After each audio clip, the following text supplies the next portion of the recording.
Time to childproof the kitchen and stairs. Here come the Emperor's Children. What links a vicar pointing a shotgun at someone, this little fellow enjoying his child-sized bike, and all the things that will get you demonetized on YouTube? The answer is, of course, the heretical Space Marine chapter, The Emperor's Children. And today we are going to learn all about them without getting demonetized. Which, considering this history involves sex, drugs, and rock and roll, this is going to be much trickier than I'd like it. I mean, there is a boob shield. They actually made art for a boob shield.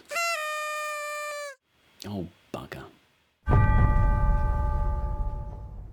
When I do these faction history videos, I would usually start with 1987's Rogue Trader, the weird and amazing hardback that started it all. But surprisingly, there is no dedicated area in it that talks about the gods of chaos. That's because the subject was so large it was reserved for two separate books, the first of which, called Realm of Chaos Slaves to Darkness, was published the following year in 1988. This book covered the demonic factions of Khorne and Slaanesh and how to use them in the worlds of Warhammer Fantasy Battle, Warhammer Fantasy Roleplay, and Warhammer 40,000. Of course, if you are going to check on your copy of Slaves to Darkness, I recommend checking out the demon name generator on page 24. My demon name is now Manlust Smutspurt. Like many role-playing books of the time, this was a real labour of love. It was in development for 5 years, if you count being hidden in a box under someone's bed as part of the development cycle. And it contained the first mention of the Horus Heresy, the climactic war that sets the narrative for the Warhammer 40,000 universe. In this book, you actually get two mentions of the Emperor's Children. The Space Marine Legion appears on page 263, but also about 50 pages earlier was the appearance of the Emperor's actual biological children, the Sensei, an area of lore long since erased from the Warhammer universe. For the avoidance of doubt, we are going to be doing a deep dive into the history of the heretical Chaos Space Marines, the Emperor's Children, because this video is already going to go in some weird directions without discussing the wild oats the Emperor was sowing for thousands of years before the 41st millennium. The Slaanesh aligned Space Marine chapter got a whole 5 pages dedicated to them in Realm of Chaos, although due to the way the rules for Rogue Trader army lists were formatted, most of this was just stat blocks and war gear list. The best part is the section on the chapter's medics, which states that they tend to the wounded and, if necessary, administer a pleasurable end to those that require it. You mean they get a happy end? This description is very recognisable. They wear gold and purple, they were nearly destroyed during creation, they had the original battle honour of being able to wear the double-headed eagle of the Emperor, and they were assigned to pacify Horus during the heresy, yet ended up siding with him. The Emperor's Children were still aligned with the Chaos god Slaanesh, and Slaanesh was aligned with showing topless demons at every turn. But it's still missing a crucial ingredient, and that was their Primarch. Or, in fact, any Primarchs. This was because the Primarchs weren't added into the background yet. And yes, I know I've just talked about Horus, but Horus was just a possessed general rather than an uber-powerful super soldier. At this time, the Emperor's Children were said to have been led by an unnamed chapter master, but despite the lack of fulgrim, their description is pretty close to their modern-day iteration. The book even included a quote from a lieutenant commander, a certain Fabius Bile. "Follow me, my children, and the glory of victory shall be yours. We shall cleanse ourselves in the crimson waters of our enemy. We shall bring the ecstasy of quick release to those who stand before us. We shall give bloody praise to the Lord of Pleasure, and sing his name as we dance across the fallen. Follow me, my children, and you shall taste the undreamt joys that lie beyond the bounds of mortal sense." And if I was a primary school teacher, this is exactly how I'd start my daily classes. Everything seems to be fitting into a fairly predictable pattern, and you would expect that this background would go on to get a second draft, and the Emperor's Children would seamlessly morph into the horrific renegades we all know and love today. But because we're talking about the history of a Games Workshop product, it all goes off the rails in one of the most bizarre sequences of events we are ever likely to see. Because we need to discuss the Noise Marines. So you are going to have to bear with me for this next bit as I try and explain exactly what happened and why, like a detective trying to piece together the aftermath from a train hitting a truck filled with jet fuel at a level crossing. The thing is that Brian Ansell's Games Workshop of the 80s was very different to Tom Kirby's Games Workshop of the 90s, which itself was very different from the modern product today. To try and simplify a person down to a sentence, Brian Ansell was very interested in making metal models, shipping them to shops in the UK, and selling books containing the rules for the fantasy universes that his company was building. This is, and was, perfectly fine. The business was much smaller and had significantly less overheads than it does today. However, if your business is led by a creative individual rather than a more analytics-focused individual, you get creative decisions being made, one of which was the creation of the Games Workshop record label Warhammer Records. Because why not? The Venn diagram of people who like Games Workshop products in the 80s seemed to overlap to some degree with the circle of people who like heavy metal music. Of course, ideas that sound great on paper are sometimes flawed in practice, like edible toilet paper. So a year before the release of Realm of Chaos Slaves to Darkness, John Blanche, praise be to his name, under the direction of Brian Ansell, partnered with the thrash metal band Sabbath to stick a flexi disc onto the cover of White Dwarf magazine. Small sidebar in the sidebar, the flexi disc is a type of paper-thin vinyl record that could be easily produced and sold in magazines at the time because of its size and weight, but it had pretty bad audio quality. And I know I've lured you into this video on the promise of sex, drugs and debauchery, but this bit leads to the part with the vicar and the shotgun.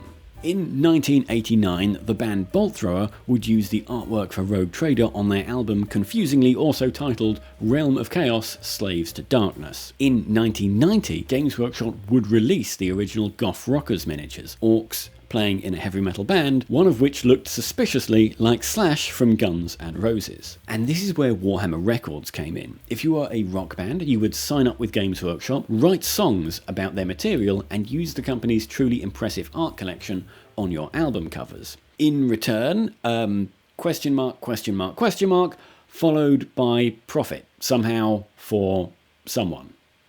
Despite this dodgy sounding business model, Warhammer Records got off to a pretty good start. Their first signing was a band called D-Rock, who had managed to snag Brian May, yes, the guitarist of Queen Brian May, to play on a couple of tracks on their album. Brian May had visited the Games Workshop studio in 1989 as he and his son were interested in Warhammer 40,000. This album, called Oblivion, and its single Get Out of My Way was advertised in December 1991's White Dwarf, and it was accompanied by the first appearance of the Slaanesh-aligned Noise Marine miniature, which was released as a tie-in. The first track on D-Rock's album was called Noise Marines, and it contained lyrics like "Here Come the Noise Marines" and "We're so loud you wanna die, shake it up baby, don't be shy, we're so loud you wanna die, go forth and amplify."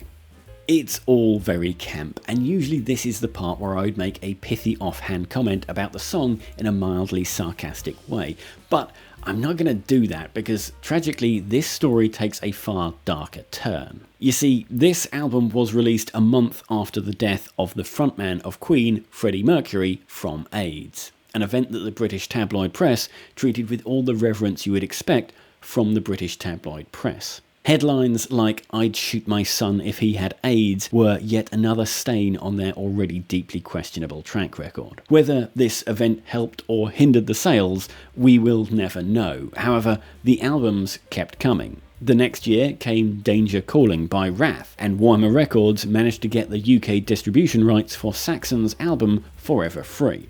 Now, you might be wondering what became of all these bands, and are they still going these days? Although the correct question you should be asking is, what were all of these bands doing before they signed with Warhammer Records? You see, in the history of the world, you will find people who have a huge amount of money and just make their own football league, golf tournament, wrestling promotion, or in this case, record company. The problem with this approach is that the talent, and I mean the top draw talent, is going to be tied up in long contracts with existing major companies. And Brian May, well, it turns out he is quite busy with his full-time job of being Brian May. So you ended up with a lot of Nottingham-based rock bands being signed to this record label, and the inverted commas are implied here. In 1993, things went from bad to worse. After Wraith's next album, Riot, came a band called Rich Rags, who did the rock band thing of signing a contract with Warhammer Records and then deciding they didn't want to be associated with Warhammer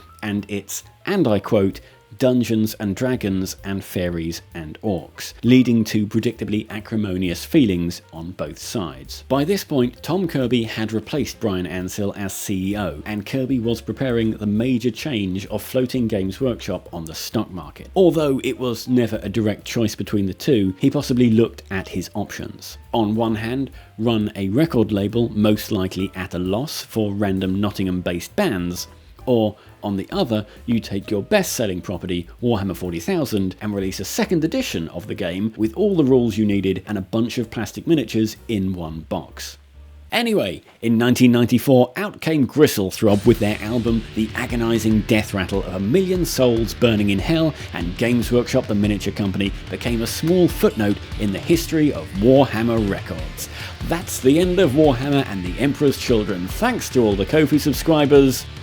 Only kidding, I really should stop doing the fake ending joke, but I just can't help myself. By the end of 1993, the only sign of Warhammer Records was the single Noise Marine appearing in the colour section of the Warhammer 40,000 rulebook, and some rules for the Goth Rockers in the Citadel Journal. But that wasn't the end of the Emperor's Children. The seed had been planted and just needed a bit more watering to grow.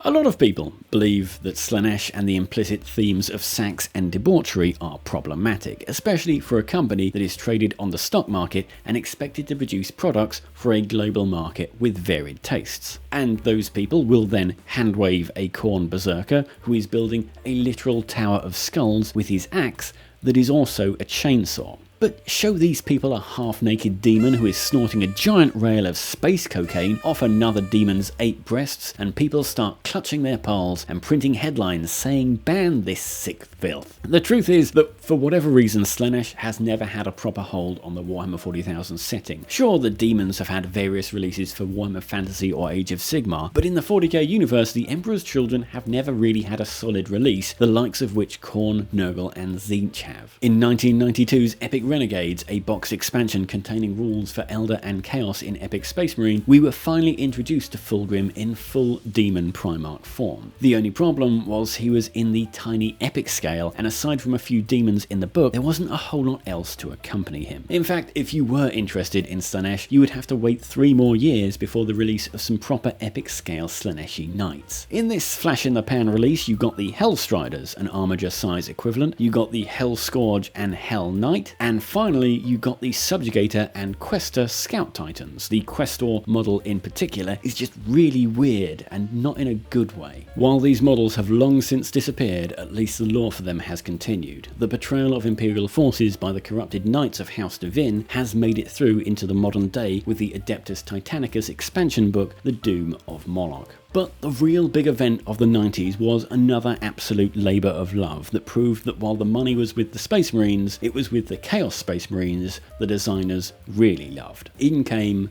Codex Chaos.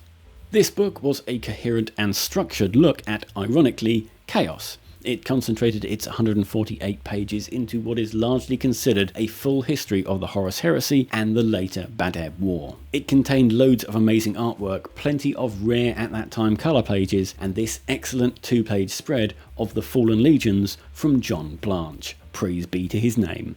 The only problem was that you could still only count the number of Emperor's Children models in production on the fingers of one hand after a farming accident. The original Rogue Trader Renegades having long left production, and the guitar-wielding Noise Marine had followed them. What you were left with was 3 different Noise Marines and the newly reintroduced Fabius Bile. But he was more of a renegade who used his own genetically enhanced creations rather than a specific piece in an Emperor's Children army. Despite this book launching a ton of new interest in the forces of chaos, the model releases for the Emperor's Children just dried up. Occasionally something would appear. You had Doom Rider, a cursed model if there ever was one, because he was sculpted so large it appears he is riding a child's bike, a look that isn't helped by the comedically blunt looking blades on the front. You had a single Emperor's Children Lord and some metal Noise Marine upgrade bits. You had a couple of Forge World chapter specific Dreadnought chassis. You had Lucius the Eternal in 2006 who filled in the gap for a 40k scale Emperor's Children aligned character, and aside from another limited edition Noise Marine model, Slaanesh found itself out of favour. This wasn't even a problem exclusive to 40k. Slaanesh was largely missing from Age of Sigmar from its start as well. But at least there was one game system where the Emperor's Children had some love, and that was the Horus Heresy. Selling Space Marine kits has long been one of Games Workshop's top tier strengths, and with the success of the absolutely mammoth Horus Heresy book series, now they found a way to sell 18 different flavours of them, including some excellent looking Forge World kits, no doubt sold on the back of the success of one of the very first novels, Fulgrim, a very well regarded tale of the fall of the Primarch of the Third Legion. These kits included the Palatine Blades, the Phoenix Guard, not them, and the prototype Noise Marines called the Cacophonies. Cacophonies.